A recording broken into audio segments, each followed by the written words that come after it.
Naasahan natin na hindi pa lahat sila babalik ngayon kasi karamihan dyan nasa bakasyon pa eh. So in-expect talaga natin ang bugso ng pagbalik ng mga bakasyonista natin Sunday afternoon, evening, early morning, Monday hanggang maghapon. No?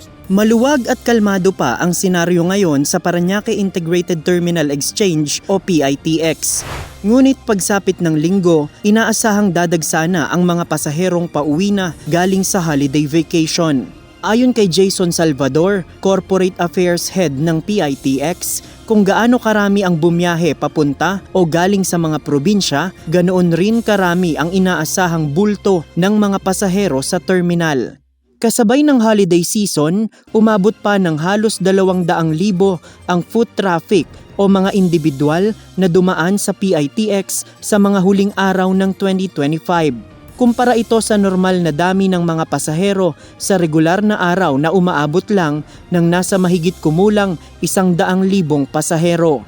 At ngayong tapos na ang holiday season, ilang hakbang ang kanilang tiniyak upang tugunan naman ang mga pangangailangan para sa bulto ng mga public commuter. Kinausap rin natin yung mga transport operators para siguraduhin na may sasakyan naman pabalik yung ating mga kababayan papatungo dito sa Metro Manila. And more importantly, paglapag nila dito sa PITX, kailangan ready rin tayo the facilities and the connecting the connecting routes, yung mga city routes, 'di ba? Kasama diyan yung bus, jeeps, TNBS at mga taxis. So kailangan handa yan para at least hindi sila magkasiksikan dito at di rin sila mahirapan umuwi sa kanilang mga tahanan.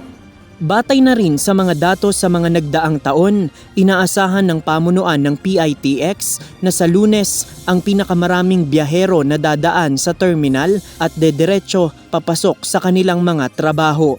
Ngunit daing ng ilang public commuters ang pangungontrata ng taxi na naghahabol na makabiyahe ng komportable palabas ng PITX.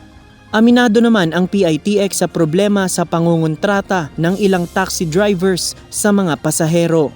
Lagi nating binabantayan yan kasi marami na tayong natanggap na reklamo tungkol dyan. Kaya naman nakipag-ugnayan tayo lagi sa mga law enforcement agencies natin tulad ng SAIC, LTO, LTFRD. Bukod dito, siyempre pinaigtindi natin yung seguridad natin, kinukuha natin yung mga plate numbers na yan para kung sakasakali may magreklamo, ihahain kaagad natin ito sa LTFRB. Para sa alternatibong paraan ng pagbiyahe ng mga public commuters, mas marami namang options ang inilaan ng PITX.